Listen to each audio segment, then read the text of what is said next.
Hola, buenos días. Somos todos muy puntuales. Bueno, muchas gracias por acompañarnos a la presentación de la ciudad. Muchas gracias a la Mistral por acogernos otra vez más en este sitio maravilloso.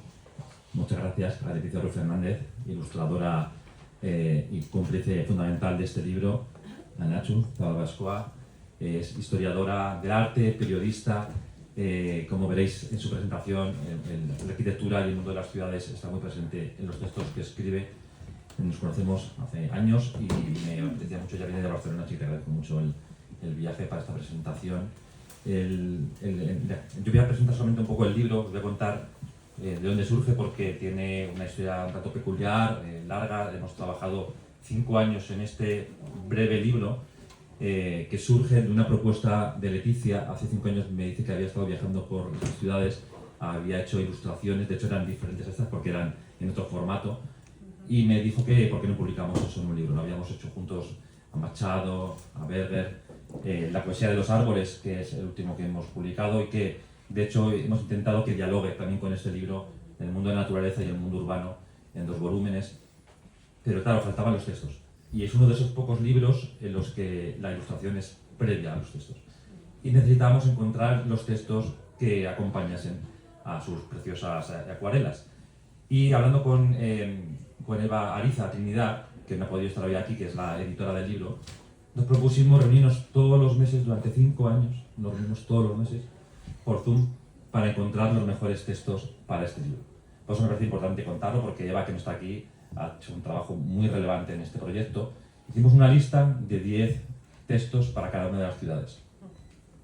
Creo que en 3 casos solamente las primeras opciones han sido posibles. Éramos muy ambiciosos. O sea, París, por ejemplo, la lista era maravillosa, pero no conseguíamos los derechos, porque queríamos que casi todos los textos fuesen autores con derechos vivos. No queríamos textos clásicos.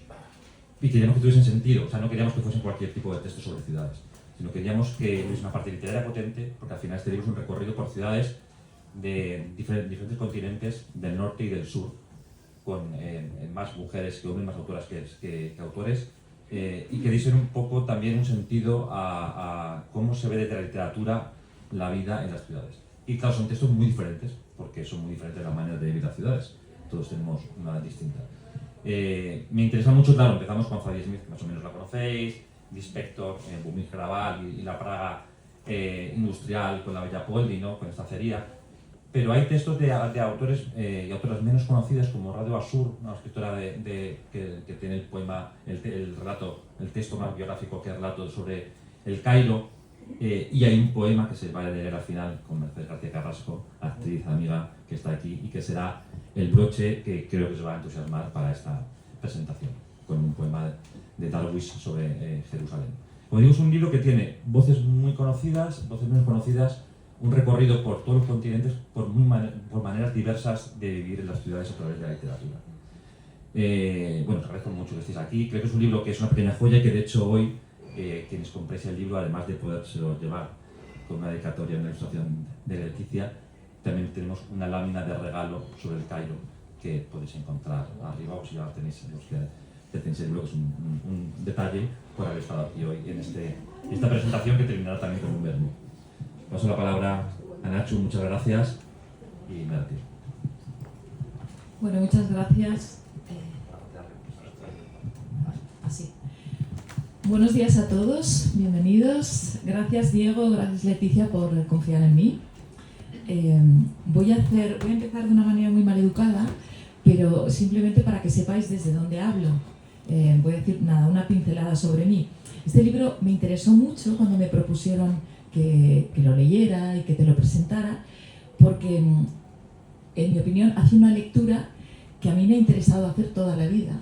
Llevo muchos años escribiendo, 32 años escribiendo arquitectura en el periódico El País, y casi por azar diría, ¿no? Pero a mí me interesan más las personas que los lugares. O sea, digamos que me interesan los lugares en cuanto escenario de la vida de las personas, ¿no? Y entonces por eso, en la sección que tengo los martes, muchísimas no, porque tengo que hablar también de edificios, pero nunca hablo de un edificio aislado, hablo de un edificio conectado al uso que se hace de él, o a la ciudad, o cómo determina. O sea, me gusta hablar del hilo que une las cosas, ¿no? Y eso muchas veces te lo encuentras en novelas, como la arquitectura está tan presente en nuestra vida y de una manera tan poco consciente para la mayoría de las personas, o sea, solo como vía para llegar a un sitio, receptáculo para habitar en él, o lo que sea, pero sin conciencia. Me gustan mucho las novelas en las que, o las películas muchas veces, ¿no? En las que la vivienda, la ciudad tiene protagonismo. Y eso sucede en este libro, ¿no? Al final, los fragmentos elegidos retratan al narrador, y yo creo que eso es lo que Leticia hace con sus acuarelas, ¿no? Bueno, lo que quería decir al principio de todo de La ciudad, de Leticia Ruiz Fernández, con edición de Eva Ariza Trinidad, es que es un libro de ciudades pintadas, como he dicho, o dibujadas también, pero también de ciudades descritas, naturalmente, por parte de los escritores, y también de ciudades sentidas, ¿no? Hay mucho sentimiento en la explicación de estas ciudades. Naturalmente, al ser ciudades, se retratan siempre parcialmente, porque es imposible, ¿no? O sea, la mirada siempre es subjetiva, aunque en realidad lo mirado parece que tenga que ser objetivo, ¿no? Porque es algo que existe. Leticia, que es arquitecta de formación y que tiene esa mirada, aunque se ha dedicado en realidad pues a esta vena creativa distinta de ilustrar, de ser artista, de dibujar básicamente. Nació en Madrid hace menos de 50 años, hace muy pocos años, y curiosamente dibuja ciudades, también dibuja otras cosas, pero ella misma no incluye Madrid en esta selección. Diego ha explicado en parte por qué, pero bueno, en cualquier caso habéis tomado esa decisión de iros relativamente lejos, porque incluso cuando estáis cerca, cuando se habla de París o cuando se habla de Roma, no es la Roma cercana, no es el París cercano, son otras ciudades vividas, vistas a partir del uso que se hace muchas veces de la ciudad, ¿no? Leticia hoy en día vive en un sitio pequeño, mucho más cercana de la naturaleza, y eso también es importante, ¿no? Porque creo que vivimos una época en la que se cuestionan muchas contraposiciones, ¿no? Por ejemplo, contraponer naturaleza a ciudad, ¿no? Es una cosa que se ha hecho urbanísticamente y así nos luce el pelo. Si hubiera más naturaleza en la ciudad serían no solo más agradables, sino más habitables, más sanas y directamente más seguras. Lo estamos viendo estos días, ¿no? En cualquier caso, el libro de Leticia, en realidad, ve, por ejemplo, rutina en las calles de Nueva York, a través de los ojos de Sadie Smith, ¿no? Ve, por ejemplo, goce y miedo, que es una cosa que muchas veces va unida, en la infancia de Valeria Luiselli, uno de los textos absolutamente espectaculares que está incluido en esta selección. Y ve, por ejemplo, esperanza. Fíjense, por favor, que estoy eligiendo adjetivos muy poco concretos, ¿no? O sea, qué difícil retratar esto, ¿no? Con además pintura, salvo una, figurativa, que es lo que tú utilizas, ¿no?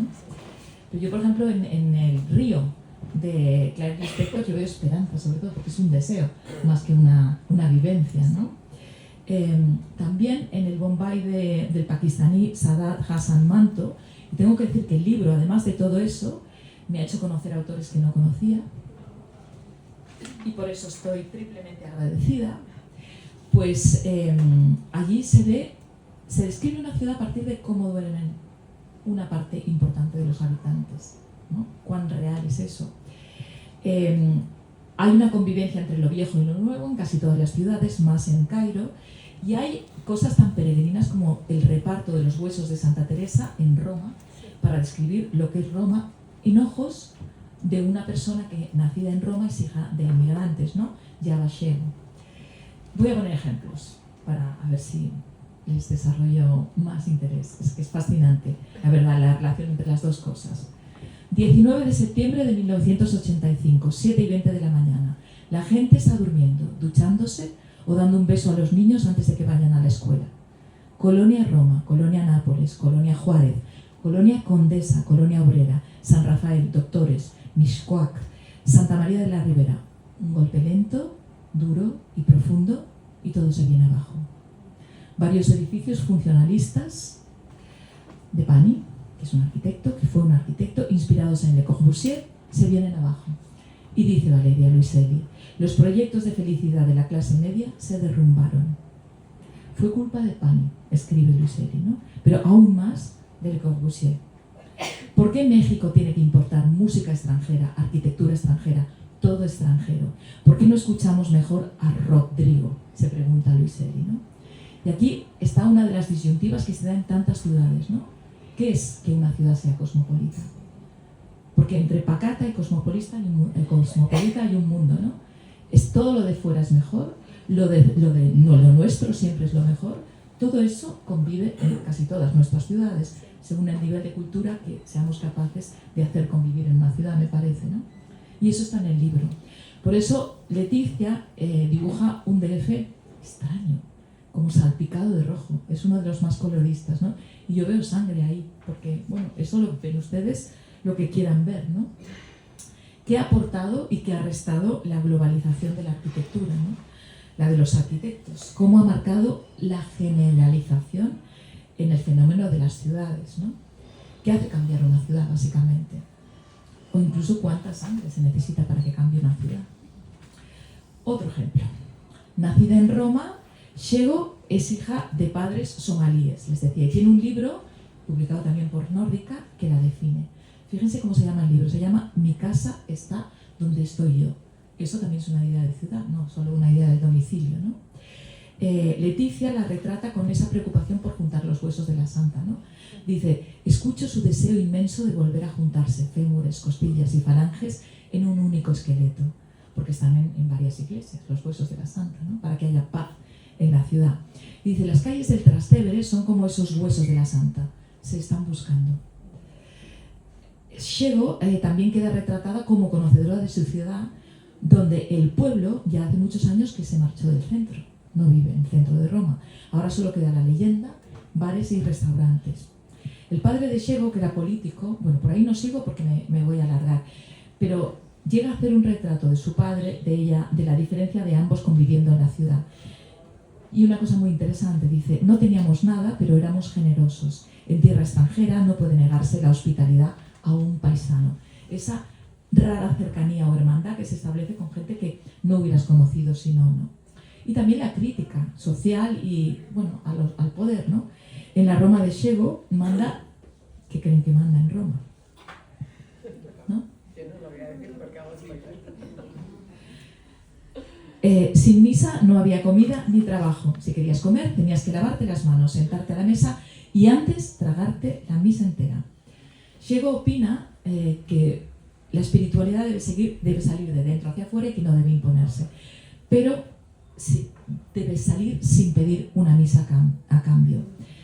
¿Y Leticia cómo retrata esa Roma? Pues la retrata para empezar vacía. Y la retrata con esa luz tan romana, que es de 5 vatios básicamente, y con el peso brutal de la cúpula del Vaticano, ¿no? Esa es su manera de hacerse eco de las palabras de Shego. Hay 9 ciudades en el libro, están retratadas en los dibujos de Leticia, con su mirada de arquitecta, con su mirada ilustradora, pero sobre todo con su mirada de viajera, ¿no? Por eso hay tantas calles como Sueños perdidos, historias personales, sombras, perspectivas, vistas, calles, monumentos y reflexiones, ¿no? Por ejemplo, para Leticia, en Cairo la arena es amarilla, ¿no? Y ahí hay sol, hay esperanza, hay lo que ustedes quieran ver, ¿no? Como lectores. Los camellos son 2 manchitas marrones apenas. En París pesan también los tejados, ¿no? Pesa el plomo de las cubiertas. Es una ciudad gris. Es decir, París también puede ser gris. Lo es para mucha gente, ¿no? Todos los colores, en cambio, están donde hay más colores de las ilustraciones de Leticia, es en una favela, en la favela de Río. Allí hay colores. Y eso no es buenismo. Es que, bueno, es oportunidad, es variedad, es diversidad, que es una cosa que solía, insisto, en el pasado, solía definir lo que eran las ciudades, ¿no? Voy con el último ejemplo. A mí me fascina Bombay. Me fascinan los dibujos que has hecho. Uno de los dibujos más preciosos. Un elefante cuya trompa acaricia la cabeza de un niño. Es uno de los pocos que tienen personas también, ¿verdad? Sadat Hassan Manto la explica a partir de cómo se duerme. Les digo, Un lugar donde todos no son dignos de compasión y nadie se compadece. Perdón, un lugar donde todos son dignos de compasión, pero nadie se compadece, ¿no? Un lugar donde no existe la amistad. Y dice, las personas que residían en aquel edificio eran de esas que duermen de día y de noche están despiertas, ya que por la noche tenían que trabajar en la fábrica cercana, ¿no? Y dice, allí vivían todos pegados unos a otros, pero no se preocupaban lo más mínimo del prójimo. Zadie Smith, por ejemplo, da con un hallazgo, ¿no? Esta escritora fabulosa habla de relojes humanos, que son esas personas que te encuentras por la calle y sabes la hora que es cuando la ciudad tiene esas rutinas. Y entonces ella cae en que ella misma es un reloj humano para personas, ¿no? El viejecillo pues, que levanta la persiana de la tienda, el kiosquero que la abre, pues la señora que sale a la calle y se sienta, se encuentra con una amiga, el que arrastra el niño que va al colegio, el padre que lleva a sus hijos a la compra o al colegio, etcétera, etcétera, ¿no? A mí eso me fascina también porque una de mis penas es no tener rutina.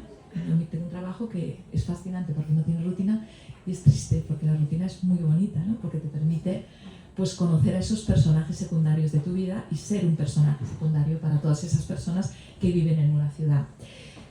Nueva York, para Zadie Smith, es también un lugar contrario al resto de Estados Unidos, ¿no? Un lugar que repele a la ciudad, ¿no? a los demás. Lo consideran impío, lo consideran, en fin, que no tiene nada que ver con Estados Unidos, como estamos viendo, ¿no? Con todo lo que está pasando en Estados Unidos. Pero en fin, todas esas ciudades van retratando el mundo al final de Leticia Ruiz Fernández y ella se asoma a ello pues, con la mirada, con sus dibujos, con su manera de expulsar. Hay, por ejemplo, una imagen de Jerusalén, que son pues, unos hombres también tomando café, todos calvos, por cierto.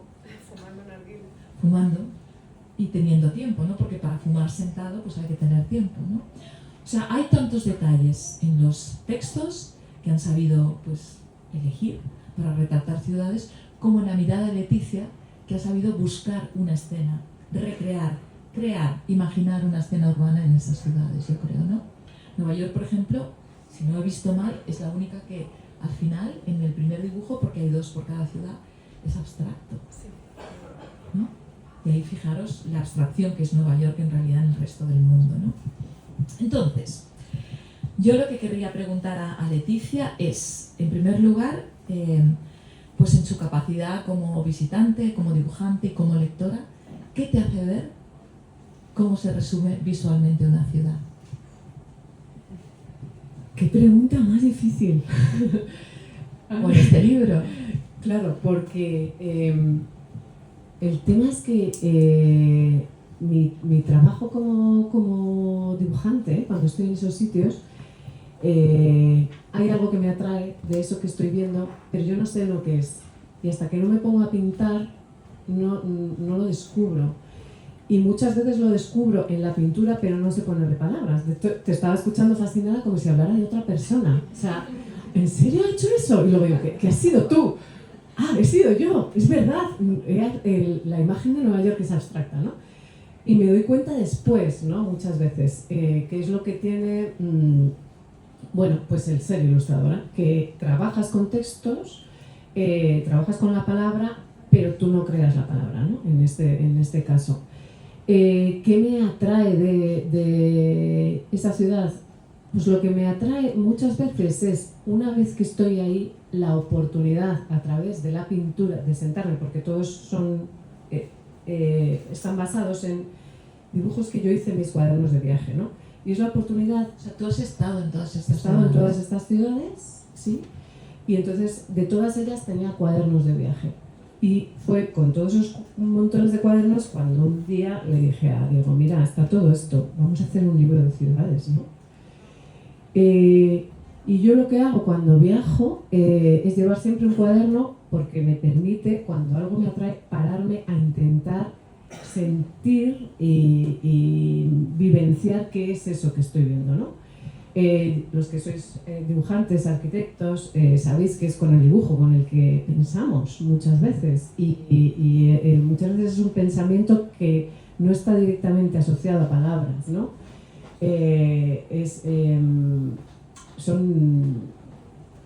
Hay todas esas contradicciones que dices, ¿no? De una Roma tan abarrotada, pero que puede aparecer vacía desde una imagen, por ejemplo, o con ese peso no solo de la cúpula, sino del propio cielo, ¿no? de Roma, ¿no? Y entonces pararte a pintarlo te permite darte el tiempo que no te da una fotografía, por ejemplo en mi caso, ¿no?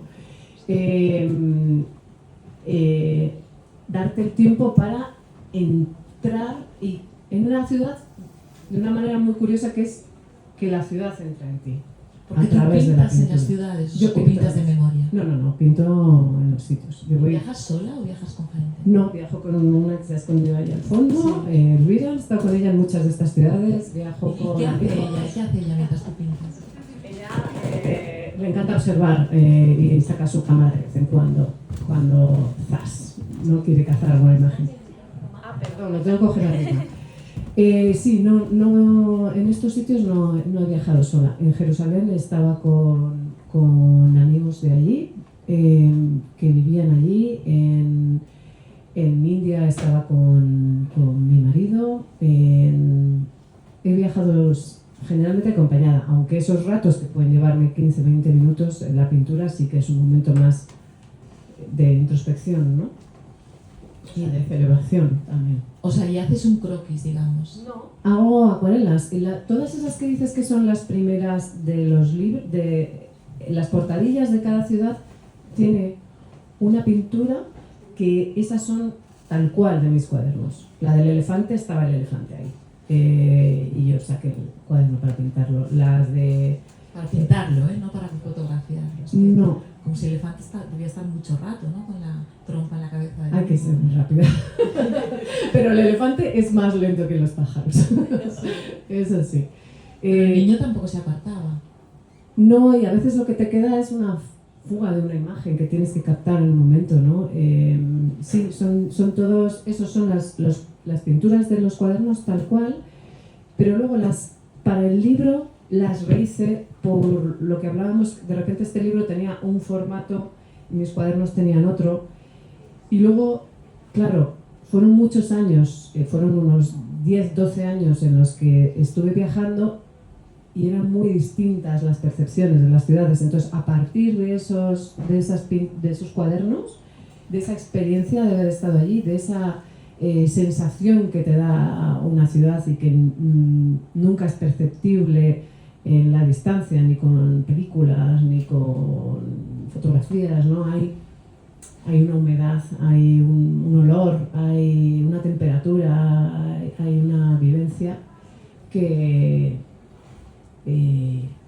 es irrenunciable, ¿no? O sea, yo invito a todos a viajar a estas ciudades con este libro, pero va a ser una vivencia distinta de estar en ellas. ¿Y tú cuando ves estos dibujos que has estado haciendo en las ciudades por las que has viajado, evocas la ciudad, el momento en que pintaste eso, lo que sentiste en ese momento? Es decir, ¿evocas imágenes o sentimientos?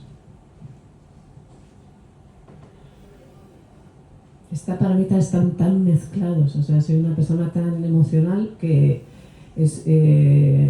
no evoco, es a través de las imágenes desde una emoción, están muy unidas las dos cosas, no es lo uno o lo otro. Yo creo que están impregnadas como tú dices, ¿no? las imágenes de esa emoción que yo he sentido, pero lo hago desde esa imagen que estoy viendo y que yo a una traducción a mi lenguaje, ¿no? Plástico, muy diferente. ¿Y si has ido varias veces a una misma ciudad, las ves distintas? Cada vez es distinto, efectivamente. Es como, pero ¿cómo vas a decir que ya has estado en Roma? Si es que cada vez que vas a Roma va a haber una temperatura, va a haber una experiencia. Desde luego, cuando yo estuve en Jerusalén hace 24 años, en 2020, era otra ciudad. Absolutamente, ¿no? Que cuando Mercedes, que luego la vais a escuchar, estuvo hace 2 años. Otra ciudad, totalmente. La Madrid de los años 90 es otra ciudad. De hecho, no está Madrid, porque Madrid para mí es... yo soy dentro de... No puedo verla desde fuera. Todas estas otras ciudades son perspectivas en las que yo puedo verlas desde lejos, aunque esté dentro, ¿no? pero las puedo mirar. A Madrid me cuesta muchísimo encontrar esa mirada, quizá desde el Parque de las Tetas, que es de Vallecas, ¿no? Desde allí sí que hay he tenido siempre mucho esa vivencia de cuando yo vivía aquí. Claro, porque nos cuesta más simplificar, supongo, lo que conocemos mejor, ¿no? Entonces lo otro, pues tienes... Pero una característica de la ciudad, del libro, es que tampoco utiliza esa imagen reduccionista, ¿no? Se dice que hay ciudades con postal y ciudades sin postal. Las ciudades con postal son las que, yo qué sé, la Torre Eiffel, ¿no? Que tú ves la Torre Eiffel y es París, o ves el Big Ben y es Londres. No importa que Londres existiera muchos siglos antes, ¿no? De repente hay algo y estos símbolos además van cambiando de las ciudades, ¿no? En cambio hay algunas que no tienen postal. Yo creo que Madrid, por ejemplo, no tiene postal. Sí, Madrid no es muy difícil de reducir a una imagen. Madrid no tiene postal. Las ciudades más feas no tienen postal. No, a lo mejor más ricas, porque para mí Madrid, pero esa soy yo, es el Prado. Claro. Pero hay gente que Madrid es el Retiro y hay gente que Madrid es el Congreso. Bueno, tú vienes de Barcelona, Barcelona es más bonita como ciudad. Esta es mi opinión. Pero yo creo que levante la mano quien no crea. Madrid es como Bilbao, pues ahora la vemos bonita si venimos por primera vez, quizás, pero los que hemos vivido en Madrid no era una ciudad bonita. Y sobre todo porque el centro, que es lo que ahora puedes postalizar, no era lo que vivíamos los habitantes de Madrid. Los habitantes de Madrid nos movíamos por los barrios. ¿Quién vivía en el centro? Nadie. En cambio, bueno, pues vienes a Madrid, vienes desde fuera y no visitas esos barrios. Vallecas, Aluche, no sé, los que estamos aquí conocemos que Madrid nunca ha sido una ciudad bonita. Hasta que ahora, bueno, pues ya te la están vendiendo como tal, ¿no? En cambio, Barcelona, por mucho que estuvieras en los barrios, está el mar. Es que el mar te da...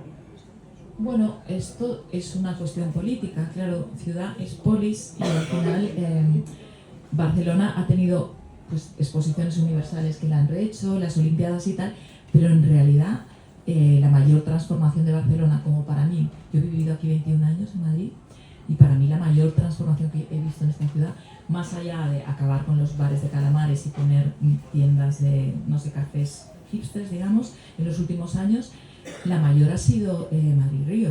Y Madrid-Río para el cambio de vida, de calidad de vida de la ciudad y de objetivos. Y fue impulsada por un alcalde muy conservador. Y sin embargo es un proyecto muy social, ¿no? Yo creo que la Barcelona periférica cuidada, como el metro de Madrid cuidado. O sea, incluso ideológicamente pueden defender una cosa, pero en realidad ideológicamente la ciudad responde a las prioridades que tú marcas, ¿no? Entonces, y de hecho creo que, bueno, no quiero dejar de recordar que justo ahora, a las 12, había una manifestación, hablando de centros de ciudades, ¿no?, en Sol, por un fenómeno muy reciente que padecerán pues nuestros hijos, ¿no?, que no van a poder vivir nunca en la ciudad en la que se han criado, porque es imposible, porque las ciudades, en el momento que ha podido entrar sin límite, y esto es una cuestión política, capital extranjero, pues hemos asistido a fenómenos como la gentrificación, que es la expulsión de los habitantes, y la comodificación, que es comprar una vivienda o un edificio como bien de inversión, no para vivir en ello. Entonces esto cambia radicalmente la cara de las ciudades, ¿no? Es una cosa, yo me he hartado de escribir sobre esto porque si desaparecen los habitantes, está ahí solo como bien de inversión, desaparecen los comercios y tal, y al final vamos a ver desaparecer las ciudades a las que llegamos. Mi familia eran inmigrantes vascos en Barcelona y se fueron allí a montar un negocio, ¿no? Y esa diversidad, pues yo no sé cómo van a ser las ciudades del futuro. ¿Cómo las dibujarías tú? Pues como parques temáticos cartón piedra, ¿no? Como, sí, llenos de turistas, por supuesto. Sí, lugares a los que llegan pues un poquito antes los trabajadores a abrir los negocios y que luego se tienen que marchar recorriendo, ¿no?, como largas estaciones de metro hasta llegar a sus lugares, ¿no? Pero eso les va a pasar a las ciudades bonitas. Lo bueno de las ciudades feas es que pues, la gente puede seguir viviendo en ellas, ¿no? Que esos son esos cambios un poco bueno, cuestionables. ¿Tú tienes esta categorización entre de bonito y bonitas feo? y feas? Porque podríamos pasar... Es muy simple, yo creo que es un concepto muy simple, pero creo que me entendéis cuando lo digo así, ¿no?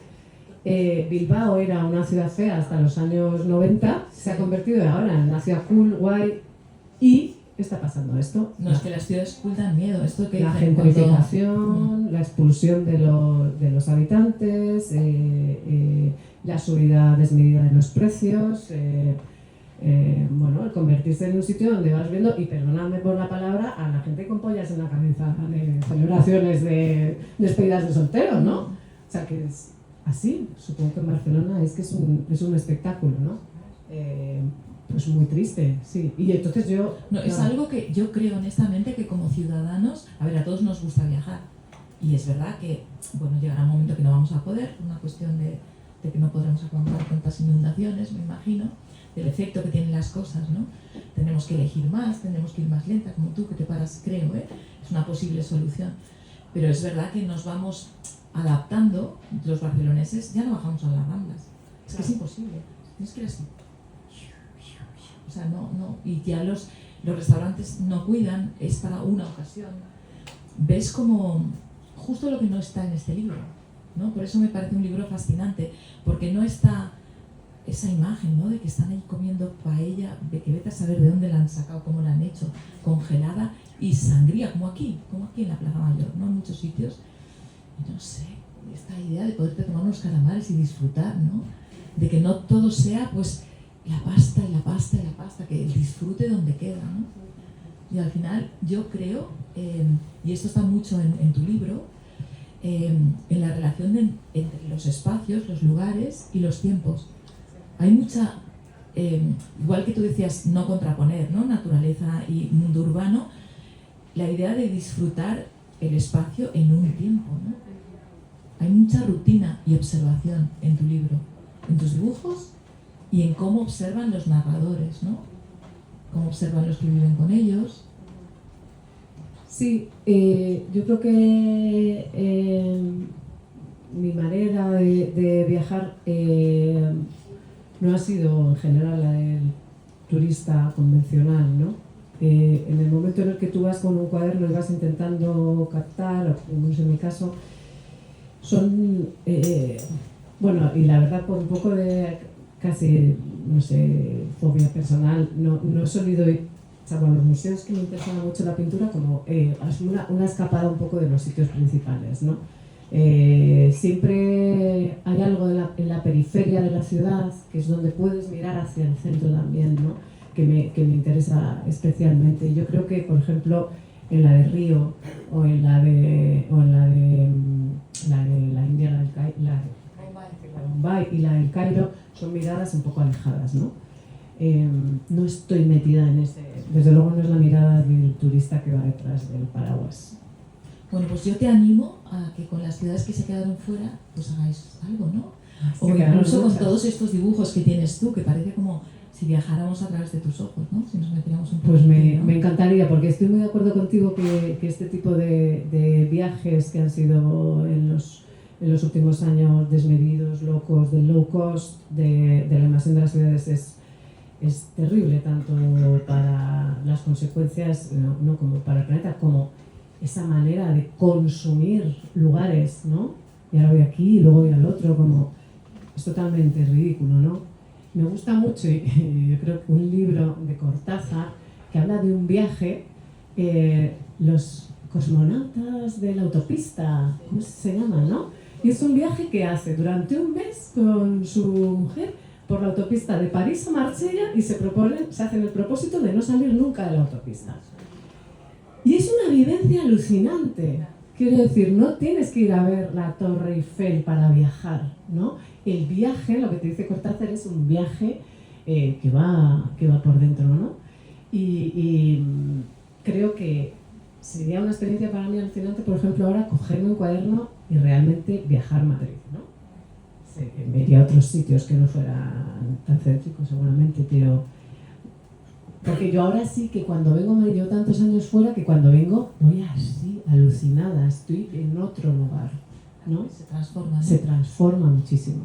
Yo creo que la frase que más he utilizado trabajando en el país, escribiendo sobre arquitectura, es que una frase de Baudelaire que me encanta, que dice: La forma de una ciudad cambia más que el corazón de un mortal. Y es verdad, en una vida tú ves varias ciudades, suponiendo que te quedes siempre en la misma ciudad, quiero decir. Voy a cerrar para dar paso a ustedes, si quieren hacer alguna pregunta, con un trocito del texto de LouisEly que me parece justo lo contrario de esto que dice Baudelaire, ¿no? Porque así son las ciudades, ¿no? Plurales y amplias, permiten o desearíamos que sigan permitiendo esa convivencia, ¿no? LouisEly concluye que la ciudad en la que creció, y dice, no ha cambiado ni cambiará el DF, ¿no? Dice, fuimos nosotros los que cambiaron nuestra salvaje forma de libertad, la que se desplomó. Por eso describe el DF de su infancia como cuando la ciudad se abría como una flor venenosa. Muchas gracias.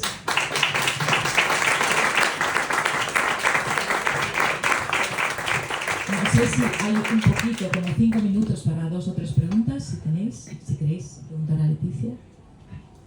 Sí. A mí me gustaría, bueno, primero, Me ha encantado la reflexión que habéis hecho y las imágenes que yo estaba visualizando cuando hablabais, lo de la ciudad como objeto de consumo, fundamentalmente. Me gustaría preguntaros qué papel juegan las redes sociales en el tipo de ciudad que tenemos, porque cuando vamos a una ciudad miramos un lugar bueno para comer y vamos todos en la misma dirección con el móvil cayéndonos y nos juntamos todos. Es decir, ¿qué papel tiene la masificación, las redes sociales o una puestas de sol bonitas en España? Vas pensando que va a ser un momento mágico y te encuentras que cola. ¿Qué papel juegan y si hay alguna posibilidad de frenar ese movimiento? Pues mira, a mí me pasó el otro día una cosa muy graciosa y es que estaba en Logroño, en un festival de narrativas, y entonces saqué mi mapa de la ciudad, ¿no? El plano de Logroño. Y entonces había una chica de 20 años y empezó a reírse, pero a carcajadas, como si estuviera sacando una biblia de papel, así, como una cosa antiquísima, ¿sabes? Como, ¿y para qué llevas eso? Y yo, no sé, pues porque quiero ver dónde está el hotel, ¿no? Y a dónde tengo que ir. Y entonces se reía como Google Maps, ¿no? Mira, es que Google Maps, hasta que no sé qué, es que no me ubico, ¿dónde está el norte, el sur, ¿sabes? Y yo, sí, pues los que llegábamos a los sitios íbamos lo primero a la oficina de turismo que nos dieran ¿no?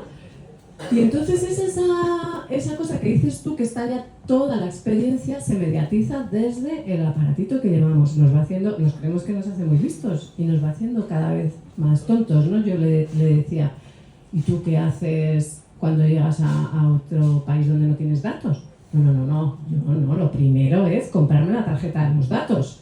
Y entonces te quedas como, pues, a ver si me voy a reír yo de ti un poco también, ¿no? Y pasa eso con lo que tú dices, ¿no? Vamos a Barcelona, vamos a buscar el TripAdvisor donde comer. Se acabó, ¿no? Se acabó la experiencia de los situacionistas, del dejarte llevar, de pasear, de perderte. O de descubrir, ¿no? Yo creo que hay una cosa que funciona mucho con los libros, que es el boca a oreja, de quién te fías, porque claro, quién te está recomendando que vayas aquí, qué intereses tiene, qué conocimiento del mundo o de la comida o de lo que sea tiene, ¿no? Entonces, al final, bueno, creo que la lógica, sí que es cierto que el móvil es, o sea, ni Orwell podía haber imaginado que tendríamos un guardián que sabría todo de nosotros, si nos movemos, si no nos movemos, lo que comemos, lo que gastamos, con quién hablamos, cuánto rato hablamos, a qué hora hablamos, etcétera, etcétera, etcétera, y que lo llevaríamos de la mano, porque es que lo llevamos de la mano, ya ni siquiera, claro, lo llevamos, estamos encadenados a esto, ¿no? Entonces, bueno, al final es una cuestión, yo encima que grabo las entrevistas en el móvil, imagínate, de mí no sé qué, yo me acuerdo cuando empecé a tener problemas con mi pareja, abogados de divorcio, pensé, ¿Esto qué es? Pero lo hemos vivido todos, o sea, cuando queremos comprar algo, o sea, es que es brutal, ¿no? Entonces nosotros sabremos hasta cuándo estamos dispuestos a las cosas, ¿no? Creo. Sí, en cuanto a la ciudad, pues a ver quién está decidiendo qué es lo que tú puedes ver de esa ciudad y lo que no, ¿no? ¿Qué libertad es esa, no? Es muy Sí. smart que nos está mandando, que nos está Sí. llevando a los sitios. Es un ejercicio totalmente contrario a la libertad y a la libertad de pensamiento. Contrario a este libro, porque este libro es la observación, ¿no? Entonces, ¿alguna pregunta más? No es que os veamos muy bien, pero... Ayer me pasó lo del mapa, ¿eh? Una chica me atiende y me dijo, un mapa de los de antes. Y aquí lo descubrimos por casualidad, ¿eh? Pues te digo una cosa, igual vuelven, Sí. porque somos así de locos. Sí. Nada más, pues entonces Mercedes García Carrasco nos va... ¡Ay, perdón! Os digo que no veo. ¿Cuál sería la ciudad que tienes en mente que no hayas visitado? Pues me gustaría mucho ir a Bogotá. Sé que no es de las que yo nombraría como feas. Pero las ciudades feas las compensa una vidilla, una relación humana, me parece a mí, o por lo menos es la experiencia que yo tengo. Yo noto que tú, para ti, las ciudades feas son las que se salvan. O sea, Sí. es donde hay que ir, ¿no? Sí, hay que ir a las feas. O sea, que Madrid se salva. Madrid, si te vas por fuera de la almendra, porque ahora ya ahí la almendra ya la hemos fastidiado, se salva, claro, Madrid se salva, sí. Hay que irse a las pascas ya de los barrios. Cuando yo llegué hace 23 años o 24, Madrid estaba salvada. Claro, Barcelona ya tenía claro. un tal exceso de diseño que era como irrespirable. Y lo divertido del exceso de diseño, por ejemplo, en Barcelona estaba la Barceloneta, que ibas a comer ahí, te llamaban y nos gustaba y el señor te... Y ahora, con todo el diseño detrás, se reproduce la misma actitud, porque es que las personas somos más importantes que los lugares, hacemos los lugares.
La historia entera es una invención.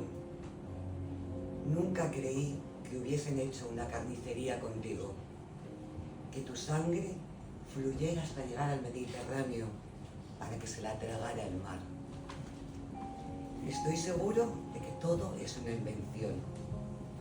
Miriam Kensetbaum, Slobo Ganor, todas las noches en la televisión israelí, Al Jazeera, Al Urra, Al Arabía, ponerlos todos juntos.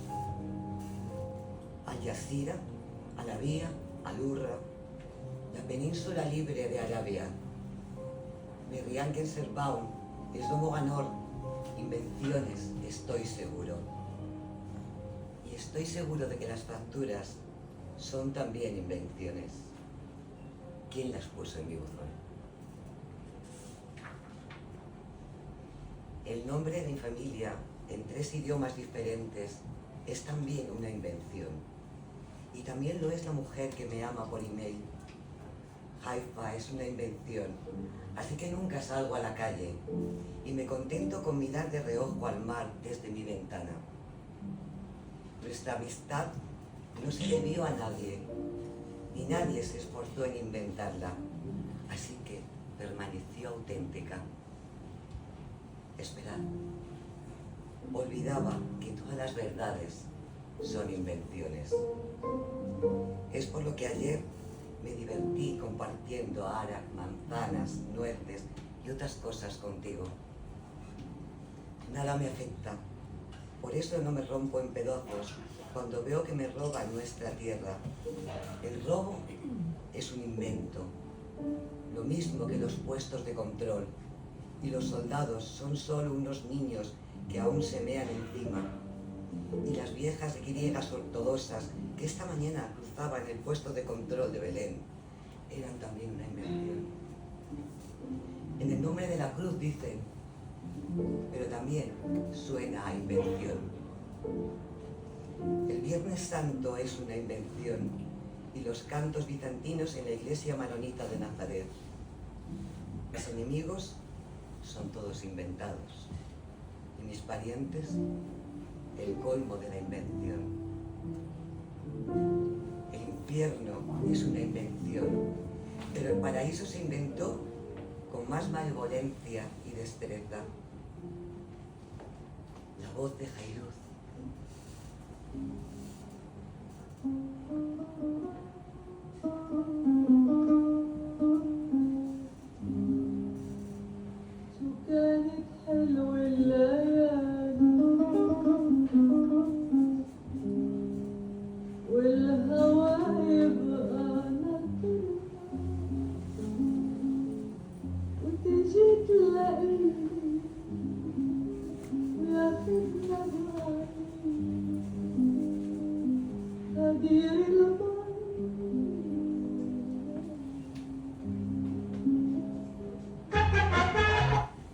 Maldita sea, la voz de Fairuz es también una invención.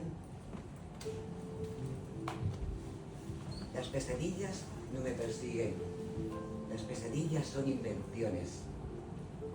Mi reloj biológico no hace tic-tac, no me peleo con el sol y no heredé ningún trastorno genético. Esas etiquetas son todas invenciones. Yo también soy una invención, y no por lo que soy, sino porque todos los pronombres son invenciones. No odio a los colaboradores. Mirad cómo escucho sus noticiarios sin vomitar.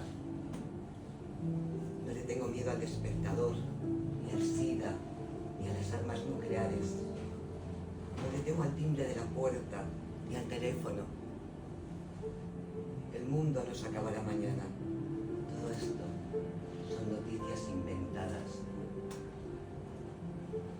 Estoy harto del romanticismo del siglo XXI. Romanticismo mezclado con la mierda de los consumistas de todas las clases sociales. Tienes que pringarte si quieres vivir. Esa teoría es una invención.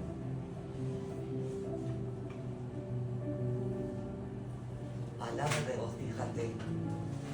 Las cajas llenas de derrotas, guardadas bajo las camas de tus abuelos, son todas una invención. Todos estos años que has estado llorando la pérdida de tu país, qué vergüenza, perderlo todo en una invención. Una gran invención creada por los que te robaron la existencia, Beirán Keselbaum, Shlomo Ganor, Al-Yavira, Al-Urra, Al-Jazeera y este leproso que maneja el control remoto. Las cucarachas y los colaboradores son dulces criaturas. Mira lo amable que es ese. Mira qué ternura tiene el otro en su cara tan fea. Nuestras ideas estereotipadas sobre lo viles que son invenciones. Hombres dignos se sientan en la sala y escuchan la voz de Israel.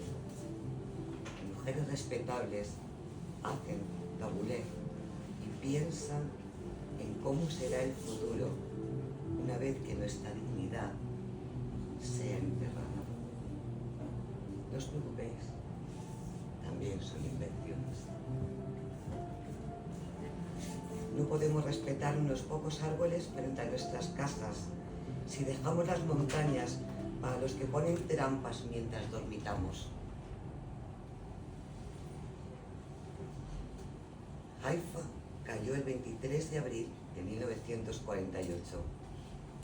Eso también es una invención.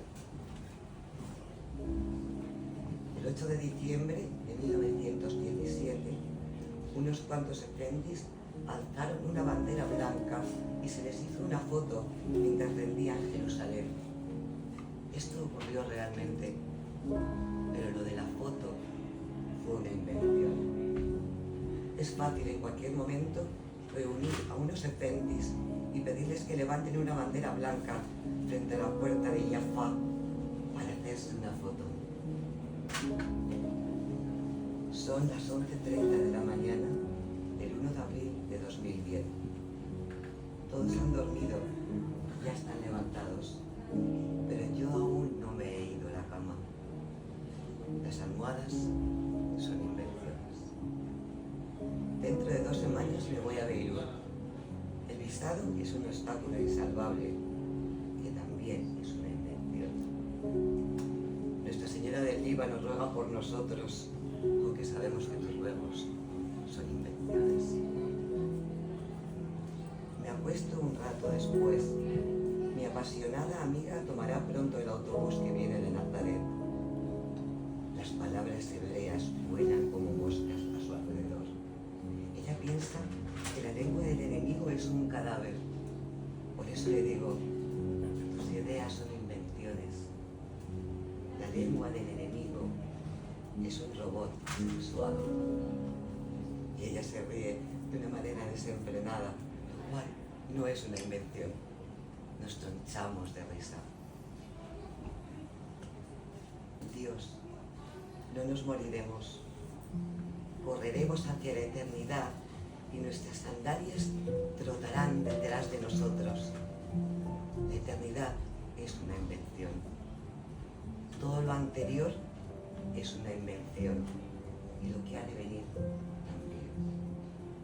Y todas las criaturas levantan sus brazos como un árbol en este poema